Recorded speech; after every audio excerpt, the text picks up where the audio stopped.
Bismillahirrahmanirrahim. Assalamualaikum warahmatullahi wabarakatuh. Bertemu lagi dengan saya Ibu Nurul Maftuhah dalam mata pelajaran Pendidikan Agama Islam dan Budi Pekerti kelas 7. Materi pokok semua bersih, hidup jadi nyaman. Apa kabarnya anak Ibu soleh-solehah?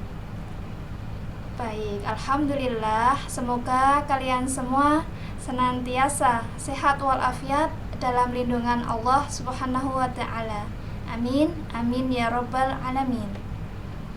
Pada kesempatan kali ini kita akan belajar mengenai semua bersih, hidup jadi nyaman.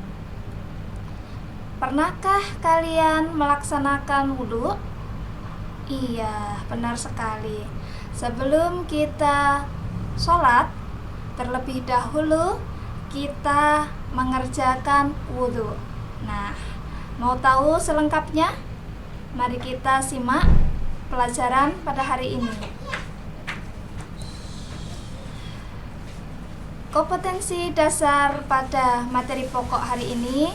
Yang pertama, menghayati ajaran bersuci dari hadas kecil dan hadas besar berdasarkan syariat Islam. 2. Menghayati perilaku hidup bersih sebagai wujud ketentuan bersuci dari hadas kecil dan hadas besar berdasarkan ketentuan syariat Islam. Yang ketiga, memahami ketentuan bersuci dari hadas kecil dan hadas besar berdasarkan ketentuan syariat Islam. Yang keempat, menyajikan cara bersuci dari hadas kecil. Indikator pencapaian kompetensi. Yang pertama, menghayati ajaran bersuci dari hadas kecil dan hadas besar berdasarkan syariat Islam. Yang kedua, memiliki perilaku hidup bersih sebagai wujud ketentuan bersuci dari hadas besar berdasarkan ketentuan syariat Islam dalam kehidupan sehari-hari. Yang ketiga, menyebutkan syarat sah wudhu dengan benar. Yang keempat, menyebutkan rukun wudhu dengan benar. Selanjutnya, menyebutkan hal-hal yang membatalkan wudhu, melafalkan niat wudhu dengan benar. Kemudian, menghafalkan doa sesudah wudhu dengan benar. Yang terakhir, mempraktekkan wudhu dan doanya dengan tertib dan benar. Setelah pembelajaran kita selesai melalui model pembelajaran Discovery Learning dan metode pembelajaran aktif Katsot, kalian peserta didik diharapkan dapat membiasakan berwudhu sebelum sholat dan menjaga wudhu dengan baik, menyebutkan syarat wudhu dengan benar, menyebutkan rukun wudhu dengan benar, menyebutkan sunnah wudhu dengan benar, menyebutkan hal-hal yang membatalkan wudhu dengan benar, melafalkan niat wudhu dengan benar, menghafalkan doa sesudah wudhu dengan benar, serta mempraktekkan wudhu dan doanya dengan tertib dan benar.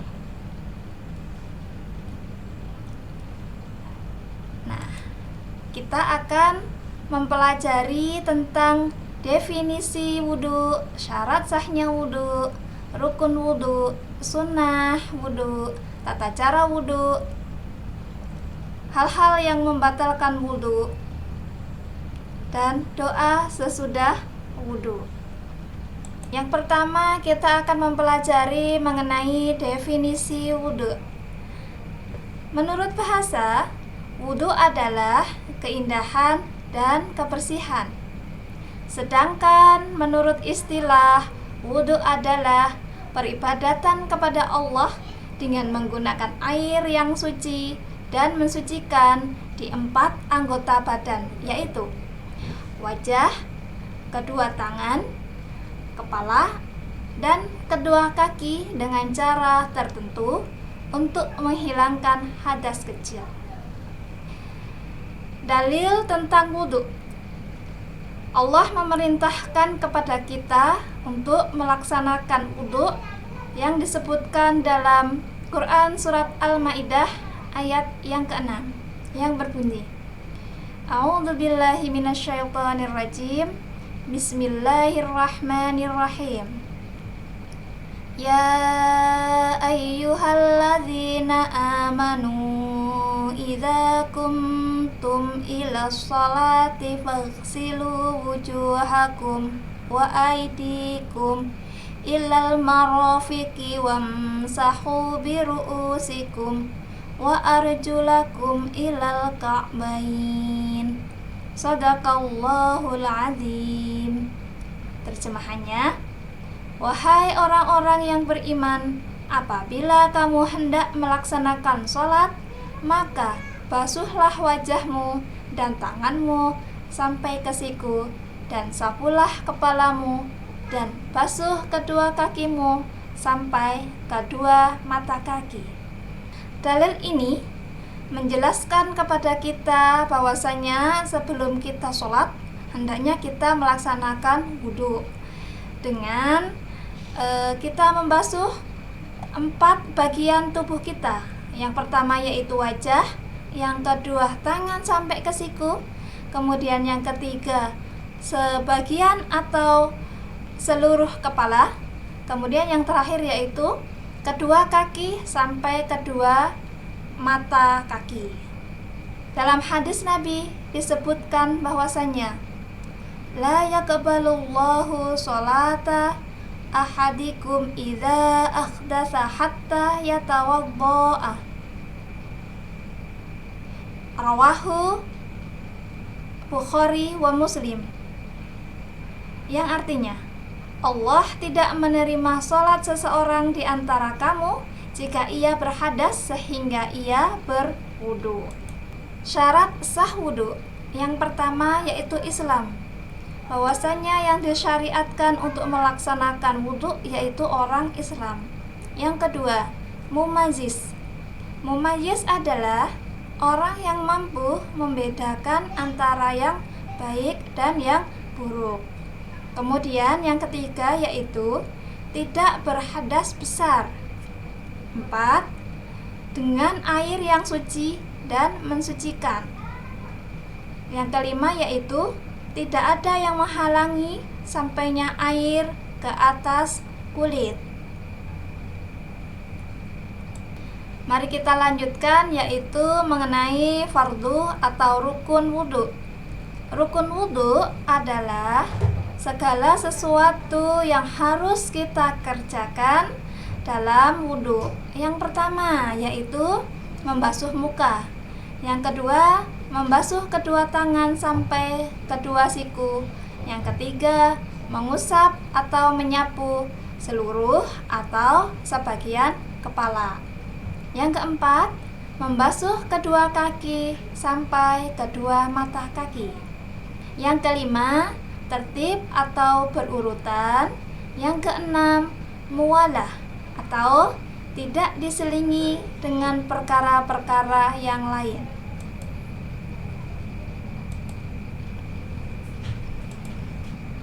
Sunnah wudu. Apa itu sunnah wudu? Sunnah wudu adalah segala sesuatu yang apabila kita kerjakan kita mendapatkan pahala, dan apabila kita tidak mengerjakan wudu kita tetap sah. Yang pertama yaitu bersiwak atau menggosok gigi sebelum berwudu. Yang kedua, membasuh 2 telapak tangan sebanyak 3 kali. Yang ketiga, bersungguh-sungguh dalam memasukkan air ke dalam hidung kecuali bagi yang berpuasa. Yang keempat, mendahulukan anggota wudu yang kanan. 5. Mengulangi setiap basuhan 3 kali. 6. Menyela-nyela antara jari jemari, baik tangan maupun kaki. Yang ketujuh, menyela-nyela jenggot yang lebat, terutama bagi yang mempunyai jenggot, yaitu laki-laki. Yang kedelapan, menyempurnakan wudu. Tata cara wudu. Yang pertama, niat wudhu. Yang kedua, membaca basmalah. Yang ketiga, membasuh kedua telapak tangan sebanyak 3 kali. Keempat, berkumur-kumur sebanyak 3 kali, menghirup air ke hidung atau istinsyak sebanyak 3 kali. Kemudian menyemprotkan air atau istinsar dari hidung ke sebelah kiri. Yang kelima, membasuh muka sebanyak 3 kali. Yang keenam, membasuh 2 tangan sampai ke siku sebanyak 3 kali. Yang ketujuh, menyapu seluruh kepala berikut 2 telinga sebanyak 1 kali sapuan. Yang kedelapan, membasuh 2 kaki beserta 2 mata kaki sebanyak 3 kali. Hal-hal yang membatalkan wudhu. 1. Kencing, buang air besar, dan kentut atau buang angin. Yang kedua, keluarnya air mani, wadi, dan mazi. Yang ketiga, tidur lelap dalam keadaan tidak sadar. Yang keempat, hilangnya akal karena mabuk, pingsan, dan gila. Nah, apa itu yang disebut mani? Mani atau kita sebut sebagai sperma, yaitu cairan yang keluar karena hubungan suami istri. Mazi, cairan putih, bening, lengket yang keluar ketika dalam kondisi syahwat. Wadi, cairan putih, kental, keruh, yang tidak berbau, biasanya keluar setelah kencing atau setelah mengangkat beban yang berat. Nah, doa sesudah wudhu.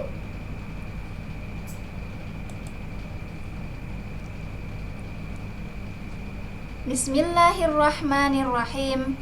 Asyhadu an la ilaha illallah wahdahu la syarikalah wa asyhadu anna Muhammadan abduhu wa rasuluh. Allahumma ij'alni minat tawwabina waj'alni minal mutatahhirin.